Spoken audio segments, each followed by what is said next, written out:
जय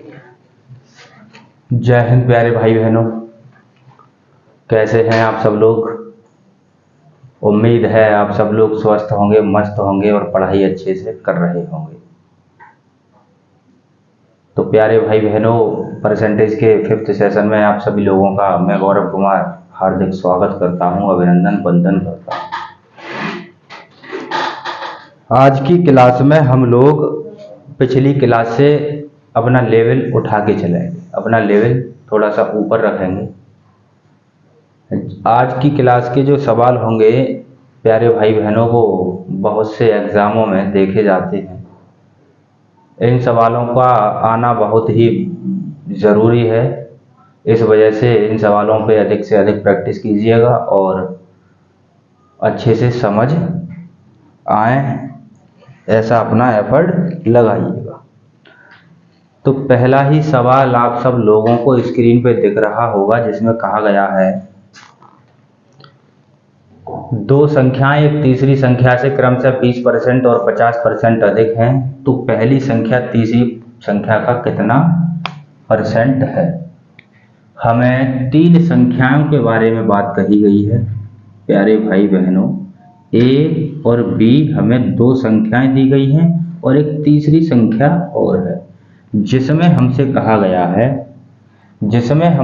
गया है 2 संख्याएं एक तीसरी संख्या से 20% और 50% अधिक हैं। वो भी कैसे? क्रमशः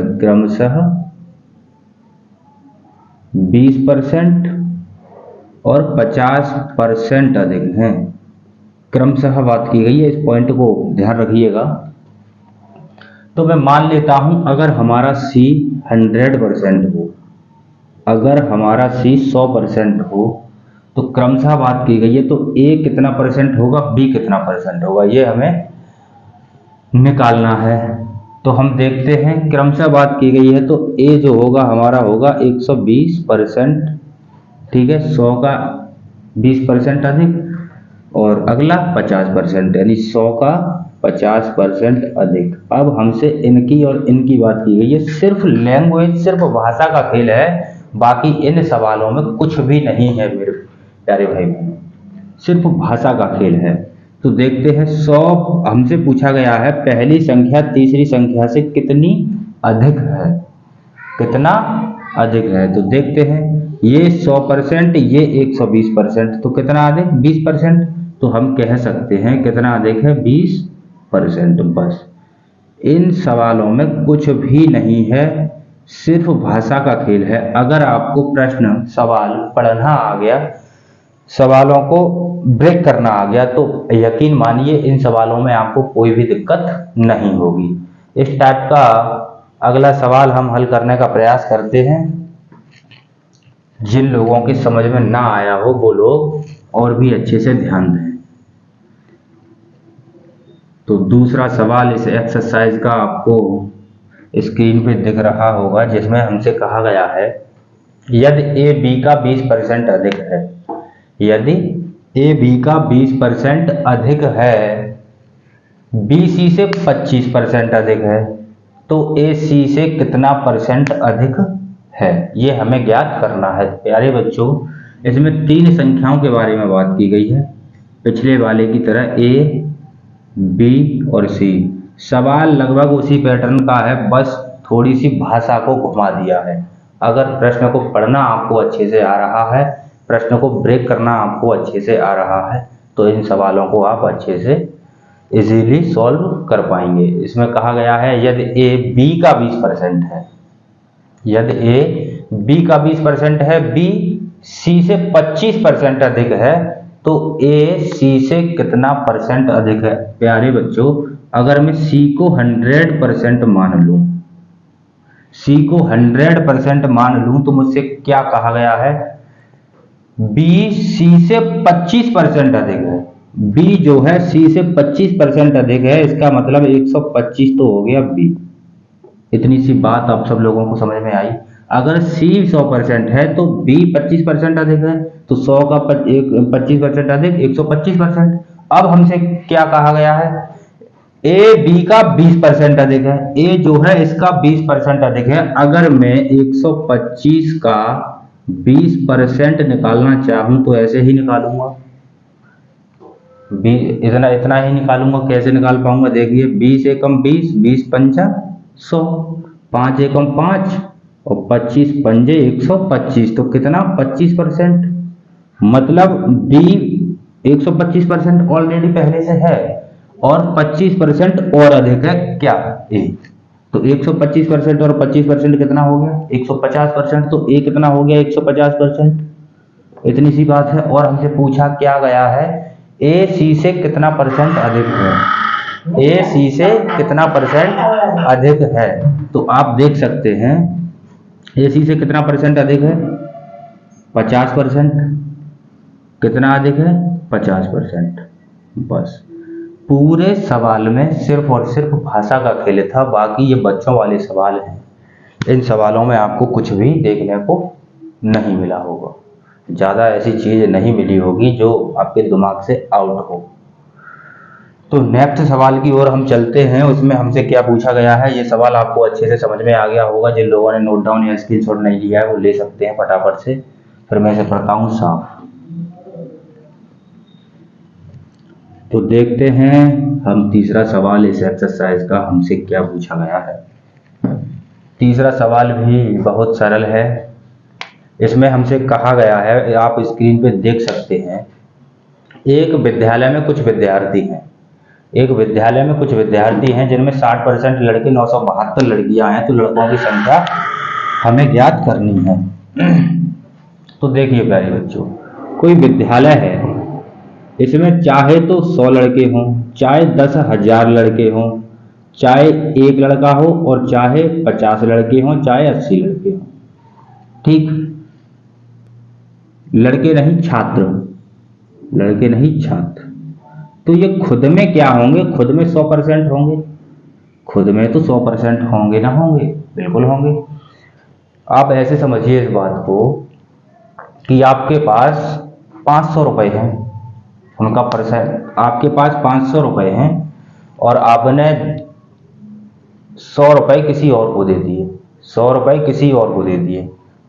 तो आपके कितने रुपए कम हो गए? 20%।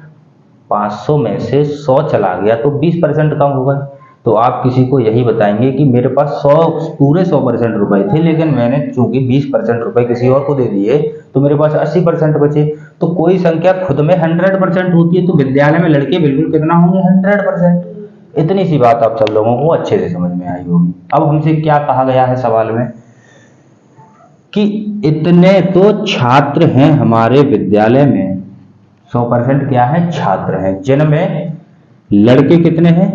60%। क्या है? लड़के यानी बॉय। चीजों को समझते रहना, बहुत सरल है, बहुत ही सरल सवाल है। इससे सरल सवाल परसेंटेज में, पूरी परसेंटेज में आपको नहीं देखने को मिलेगा। और हमसे क्या कहा गया है कि जिसमें 972 लड़कियां हैं, 972 क्या है? लड़की, गर्ल। कितनी है? गर्ल्स। 60% लड़के, 972 लड़की। तो आपको एक छोटी सी चीज पकड़नी है, क्या? 100% छात्र होते हैं, 100% में से 60% गए तो लड़के निकल गए, बचे कितने? 40%। वो कौन होंगे? लड़कियां होंगी। 40% बराबर 972 नहीं होगा, क्योंकि 972 सवाल में लड़कियों की संख्या दी गई है हमें। 972 लड़कियों की संख्या हमें दी गई है, तो 40% जो बचा, 60% लड़के निकल गए, बचे क्या? 40% लड़कियां। 40% लड़कियों के बराबर है। इतनी सी बात। अब हमें इसमें बताना है कि लड़के कितने हैं हमारे विद्यालय में। लड़के कितने हैं हमारे विद्यालय में? 60% को अगर मैं निकाल लूं तो आराम से निकाल सकता हूं। 40% बराबर 972, तो आप सरल करने के लिए 20% निकाल लीजिए। 20% कितने के बराबर होगा?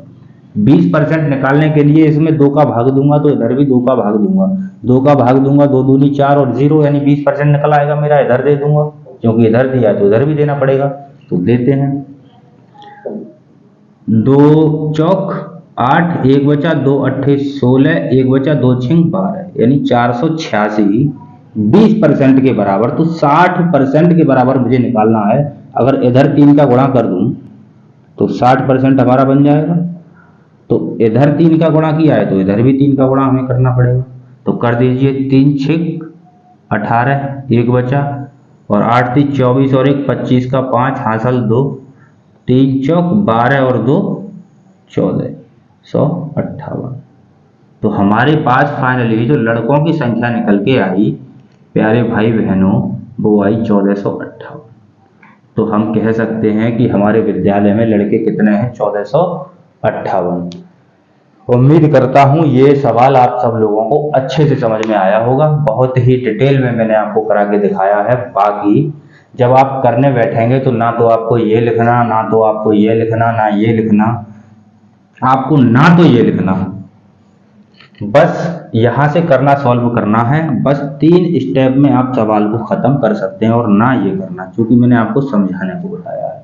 आप चुटकियों में इस तरह के सवालों को हल कर सकते हैं। तो आप इस अप्रोच के साथ, इस पैटर्न के साथ, इस पैटर्न पे आधारित जो भी सवाल आपको दिख जाएं, वो सवाल आपको इसी तरह से हल करना है। तो प्यारे भाई बहनों, मैं ऐसे करता हूं साफ, आपने इसे नोट डाउन कर लिया होगा। हम चौथे सवाल को देखते हैं कि चौथा सवाल हमारे एक्सरसाइज में क्या दिया गया है। आप सब लोग स्क्रीन पे देख सकते हैं। हमसे इसमें पूछा गया है किसी संख्या में उसी संख्या का 16 सही 2/3% जोड़ दिया जाए। किसी संख्या में उसी का 16 सही 2/3% जोड़ दिया जाए तो वो संख्या हमारी 4956 हो जाती है। कितनी हो जाती है प्यारे भाई बहनों? 4956। तो वो संख्या ज्ञात करना है। एक छोटी सी चीज मैं आपको समझाना चाहूंगा। आपके पास 10 रुपए हैं, आपके पास 10 रुपए हैं। मैं आपसे कहूं कि इसमें आपके पास जितने रुपए हैं उसमें मैं अगर 10% रुपए और जोड़ दूं, 10% रुपए और जोड़ दूं तो आपके पास कितने रुपए हो जाएंगे? तो बहुत ही सरल तरीका मैंने आपको पहले भी बता चुका हूं। 10% की जो फ्रैक्शन होती है वो कितनी होती है? 1/10। 1/10 इसका मतलब क्या होता है कि 10 का 10% 1 होगा। इसका मतलब यही बताया था मैंने कि 10 का 10% 1 होगा। 10 रुपए हैं, 10% और जोड़ दो, ये 10% है तो कितना? 1। तो 10 में 1 जोड़ा तो कितना? 11। आपके पास कितने रुपए होंगे? 11। आप कह सकते हैं। इसी अप्रोच के साथ, इसी तरीके के साथ इस सवाल को भी हम हल करेंगे। तो देखिए क्या करते हैं हम। सवाल को दोबारा पढ़िए, उसे तोड़ने की कोशिश कीजिए। क्या कहा गया है? किसी संख्या में उसी का 16 सही 2/3%, 16 सही 2/3% जोड़ दिया जाए। 16 सही 2/3% जोड़ दिया जाए तो हमारे पास जो संख्या मिलती है वो क्या मिलती है? 4956। इतनी सी बात हमसे कही गई है। मैंने आपको फ्रैक्शन बताई थी 16 सही 2/3% की 1/6। जिन लोगों ने मेरी पिछली क्लास कर ली है और मेरे साथ लगातार प्रत्येक क्लास में प्रैक्टिस कर रहे हैं, तो यकीन मानिए ये फ्रैक्शन आपको अब बहुत अत्यंत सरल लगने लगी होंगी, आपकी जिप पे आ गई होंगी। आपको ज्यादा सोचने की या पेज पलटने की आवश्यकता नहीं पड़ रही हो। ठीक है प्यारे बच्चों, 6 का 16 सही 2/3% कितना होता है? 1। अगर आपकी संख्या 6 होती, इसमें सवाल में कहा गया है कि किसी संख्या में उसी का 16 सही 2/3%, तो मैं मानता हूं कि आपकी संख्या 6 होती, तो 6 का 16 सही 2/3% कितना? 1। आपकी संख्या 6 होती तो कितनी हो गई होती? 1 जुड़ के 7। ऐसा नहीं कह सकता मैं, ऐसा नहीं कह सकता। अगर आपकी संख्या 6 होती तो 6 का 16 सही 2/3% जुड़ के कितना हो जाती? 1 और जुड़ जाता तो 7 हो जाती। तो 7 बराबर हमको क्या दिया गया है? 4956। तो 4956 कितने बराबर? 7 बराबर। 1 बराबर में निकाल सकता हूं आराम से, 7 का भाग दे दूंगा, 1 बराबर आ जाएंगे। 7 7 49 होते हैं, 0 बढ़ेगा, 7 8 56 यानी 1 बराबर 708। और मैंने ये बताया था ये जो होती है वो होती है ओरिजिनल संख्या। और ये होता है उसका इसका परिणाम। सबको पता होगा ये इसका परिणाम होता है। पहली क्लास में इन्हीं चीजों पे हमने अपनी पकड़ मजबूत करना प्रारंभ किया था। तो ओरिजिनल क्या है 6, इसी को तो हमें निकालना है। अगर 1 बराबर इतनी तो 6 बराबर कितनी, 6 का गुणा कर दीजिए। 6 बराबर कितनी, 6 का गुणा कर दीजिए। 8 6 48, 8 4 बचे। 6 का 0 में तो 0 आएगा और 4 जुड़ जाएंगे और 7 6 42।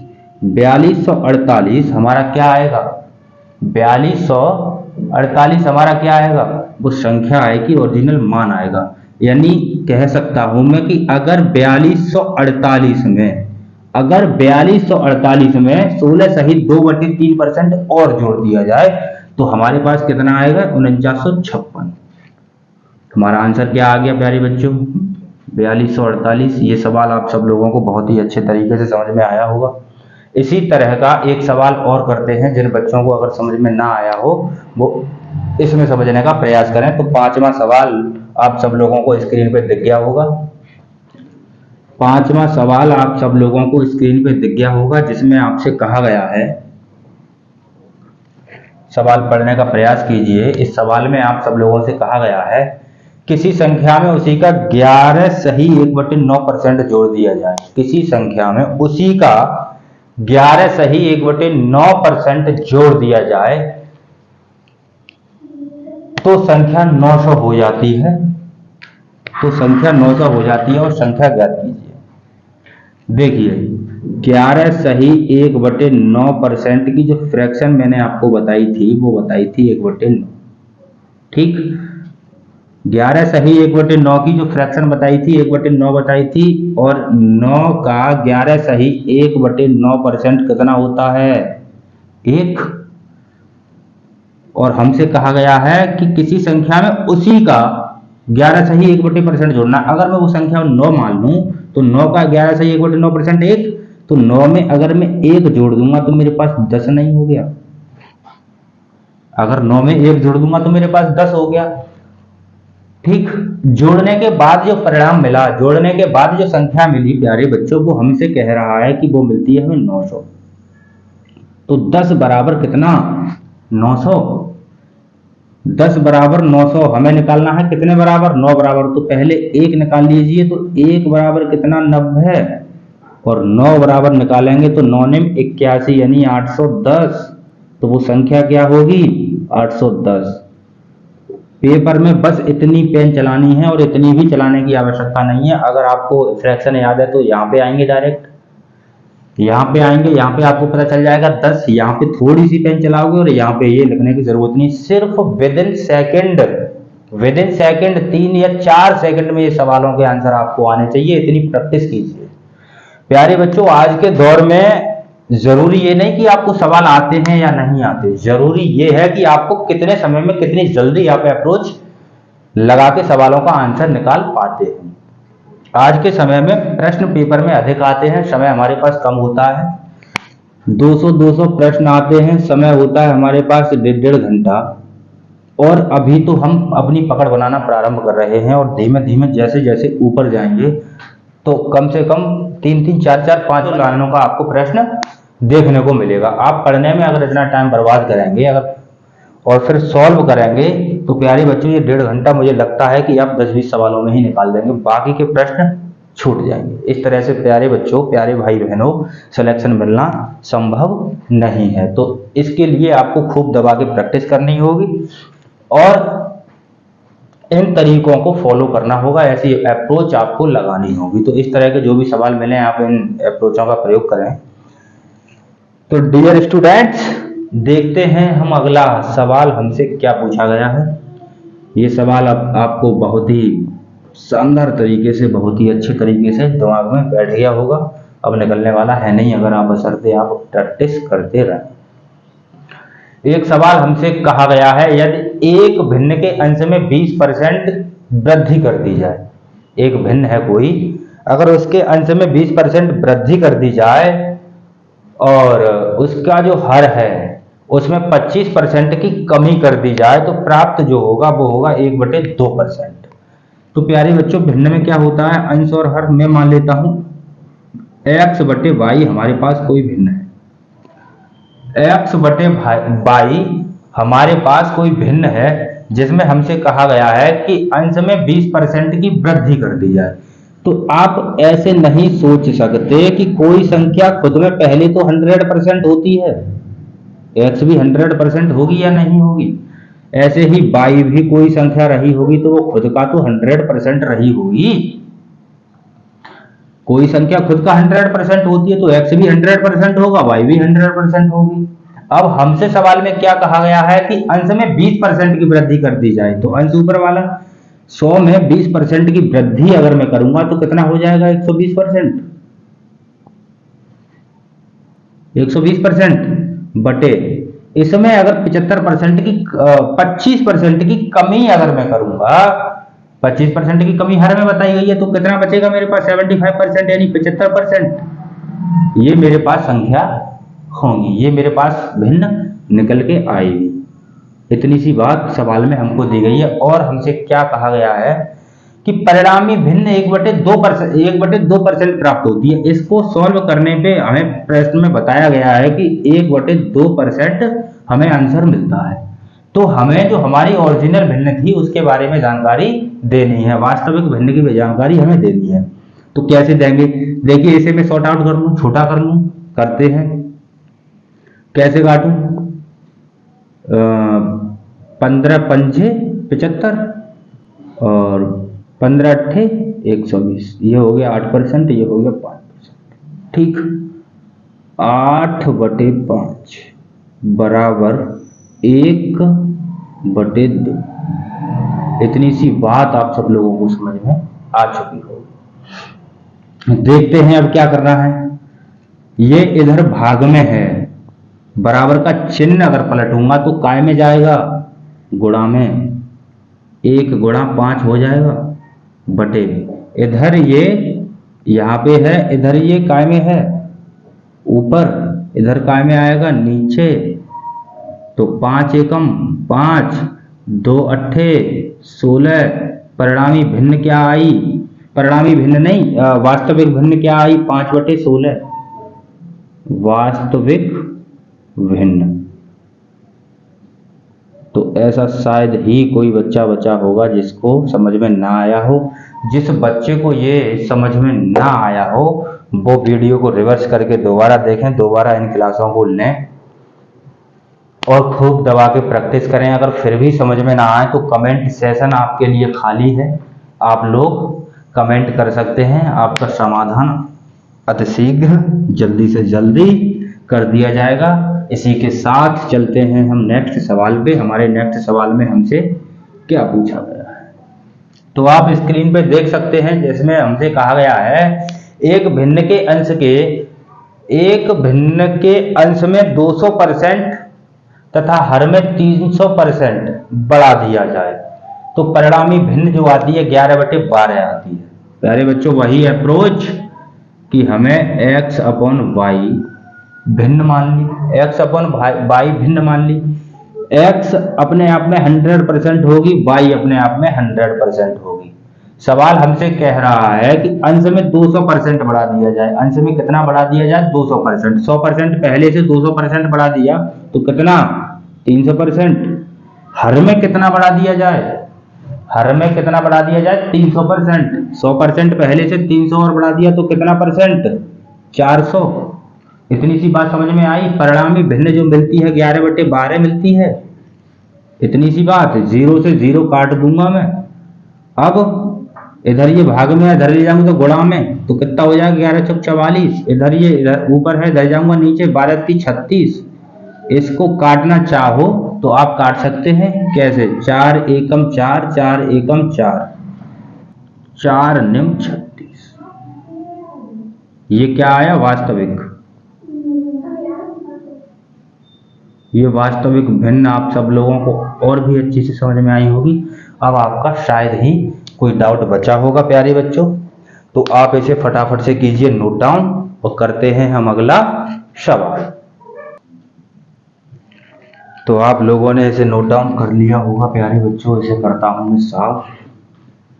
7 नंबर सवाल आपको स्क्रीन पे दिख गया होगा।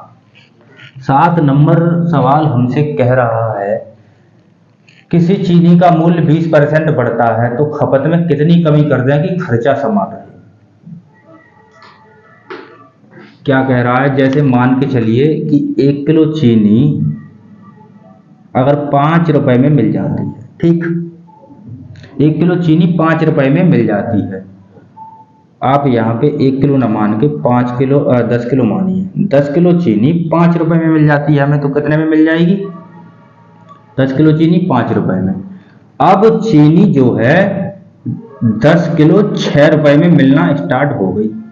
पहले कितने में मिल रही थी? 5 रुपए में, अब मिलना स्टार्ट हो गई 6 रुपए में। तो सवाल हमसे ये चाह रहा है कि हम यहाँ पे कमी कर दें, 10 किलो चीनी में कमी कर दें, रुपया हमारा समान रहे, रुपया हमारा 5 का 5 ही रहे। रुपया अगर 5 का 5 ही रखना चाहेंगे, चीनी महंगी हो गई है तो इसे कम हमें चीनी खरीदनी पड़ेगी, कम चीनी दुकानदार हमें देगा। तो बस यही चीजें हैं, इन चीजों को हमें सॉल्व करना है। तो मैं आपको एक चीज बता दूं कि खर्च आखिरकार होता क्या है। खर्च होता क्या है, खर्च हम किसे कहते हैं? तो मैं बता दूं, खर्च हम कहते हैं रेट। किसी वस्तु अगर मार्केट में लेने जा रहे हैं तो उसके रेट, जितने उसके रेट हैं, रेट में आप गुणा कर दो खपत का, रेट में आप गुणा कर दो खपत का, तो आपका निकल के आ जाएगा खर्च। कैसे? कि किसी चीज के रेट 10 रुपए हैं, 10 रुपए में एक चीज मिल जाती है हमें, और हम रोज उन चीजों को 5 खर्च कर लेते हैं, 5 खर्च कर लेते हैं, तो खर्च कितना निकल के आया? 10 पंजा 50, 50 रुपए खर्च करेंगे। तो फाइनली बात क्या समझ में आई? खर्च बराबर होता है रेट गुणा खपत। खर्च को हम कहते हैं एक्सपेंडिचर, रेट को कहते हैं प्राइस, और खपत को कहते हैं कंजप्शन। एक्सपेंडिचर, प्राइस और कंजप्शन, खर्च, रेट, खपत। तो ठीक है प्यारे बच्चों, ये बेसिक बातें थी इन सवालों के बारे में, मैं आपको पहले ही बता चुका हूं। बेसिक बातें आप सब लोगों ने जान ली। अब डायरेक्ट चलते हैं सवाल की ओर। सवाल हमसे क्या कहना चाह रहा है, क्या हमसे कहा है? उसने कहा है कि चीनी का मूल्य 20% बढ़ता है। तो 20% की आप सब लोगों को फ्रैक्शन आती होगी, मुझे बार बार बताने की जरूरत नहीं पड़नी चाहिए, क्योंकि आप 20% को इतनी बार यूज कर चुके हैं कि हवा में आप निकाल रहे होंगे 1/5। 5 का 20% कितना होता है? 1। यही तो है, 5 का 20% कितना होता है? 1। और इसको जोड़ना चाहूं तो कितना हो जाएगा? 6। अब आप सवाल पे अप्रोच अपनी बढ़ाइए। कैसे? चीनी का मूल्य 20% बढ़ जाता है। आप पहले, अब मूल्य जो है, अब नहीं, पहले क्या था और अब क्या है, इन चीजों को देखिए। पहले क्या था और अब क्या है? पहले मान लेता हूं मैं 20% की फ्रैक्शन 1/5 है, तो पहले जो मूल्य था वो था 5 रुपए पर केजी। अब क्या है? 5 में 20% बढ़ गया तो कितना हो गया? 6 रुपए पर केजी। इतनी सी बात आप सब लोगों को समझ में आई? पहले 5 रुपए पर केजी था, अब 6 रुपए पर केजी है। तो ऐसे सवालों में इनका ले लीजिए एलसीएम। तो 5 छिक्का 30, ये क्या मान लिया मैंने? ऐसा मैंने मान के चला कि पहले 5 किलो चीनी 30 रुपए में आती थी। अब अगर 6 किलो, पहले 5 रुपए की पर किलो चीनी आती थी तो कितने रुपए खर्च होते थे? 30। और अब 6 रुपए की पर किलो चीनी आती है तो भी मुझे 30 रुपए ही खर्च करने हैं, तो भी 30 रुपए ही खर्च करने हैं। तो मुझे कमी किस में करनी है? खर्च में। खर्च में कमी करूंगा, वो कमी किस में करनी है? खपत में। खपत में कमी करूंगा तभी तो खर्च लगभग समान रहेगा, उसी के समान रहेगा। तो क्या मैं ऐसे नहीं कह सकता कि पहले 5 रुपए पर केजी चीनी आती थी, अब 6 रुपए पर केजी आती है? तो ऐसे मान के चलिए आप, पहले 6 केजी चीनी आप खरीद रहे थे और अब 5 केजी चीनी आप खरीद रहे हैं। पहले 6 केजी चीनी आप खरीद रहे थे, अब कमी कर दो, अब 5 केजी चीनी आप खरीदो। ठीक, अब 5 केजी आपने चीनी खरीदी तो क्या होगा, देखिए पहले 6 केजी खरीदते थे, अब 5 केजी खरीदते हैं, कितनी कम खरीदते हैं, 1। ठीक, पहले 6 केजी चीनी खरीदते थे, अब कितनी खरीदते हैं, 5 केजी, तो कितनी कम खरीदते हैं, 1 केजी चीनी कम खरीदते हैं, किससे, 6 से। 1 केजी चीनी कम खरीदते हैं, किससे खरीदते हैं, 6 से। हमें सवाल का जवाब जो देना है वो देना है परसेंट में, तो 100 का कर दूंगा गुणा, 100 का गुणा कर दूंगा, काटूंगा तो क्या आएगा, 16 सही 2/3%। तो फाइनली बात क्या निकल के आई, बात ये निकल के आई, किसी चीनी के मूल्य में 20%, किसी चीनी का मूल्य अगर 20% बढ़ जाए तो आप 16 सही 2/3% चीनी को खरीदना कम कर दो, आपका खर्चा लगभग नहीं पूरा समान रहेगा। किसी भी चीज का रेट अगर 20% बढ़ जाए तो उस चीज को 16 सही 2/3% खरीदना आप कम कर दीजिए, आपका खर्चा समान रहेगा।